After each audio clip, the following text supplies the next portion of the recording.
एक छोटा सा गांव था, चांदपुर। नाम बड़ा सुनहरा था, लेकिन वहां की जिंदगी अंधेरे में डूबी हुई थी।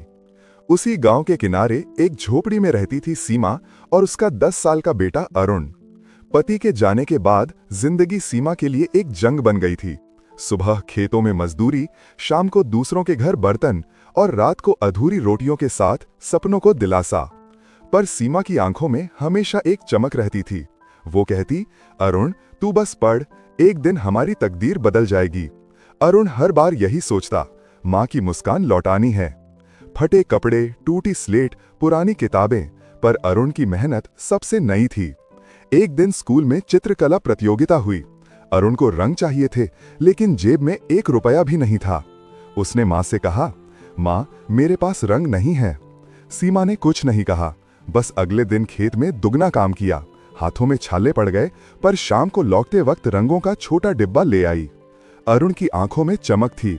उसने चित्र बनाया, एक माँ जो धूप में काम कर रही है, लेकिन चेहरे पर उम्मीद की मुस्कान है। वो चित्र पूरे स्कूल में पहला आया, और वो दिन था जब पहली बार सीमा की झोपड़ी में खुशियां नाची। समय गुजरा, अरुण बड़ा हुआ। माँ की मेहनत और गांव वालों की मदद से शहर पढ़ने चला गया। वहां सब कहते, गांव का लड़का क्या कर लेगा, लेकिन अरुण ने कभी हार नहीं मानी। वो जानता था उसके पीछे माँ का त्याग खड़ा है।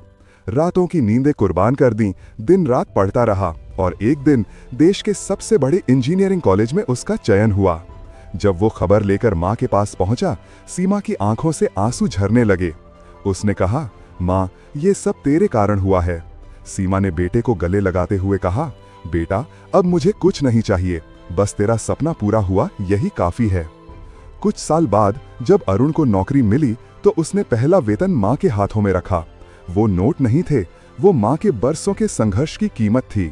और फिर अरुण ने वो किया जो कोई सोच नहीं सकता था। उसने अपने गांव चांदपुर के स्कूल को दान दिया, ताकि कोई और बच्चा पैसे की कमी से अपने सपने न खो दे। यह कहानी सिर्फ अरुण की नहीं, हर उस माँ की है जिसने अपने सपनों को बेटे की आंखों में जिया है। क्योंकि जिसके पास माँ का आशीर्वाद होता है, उसकी तकदीर खुद सलाम करती है।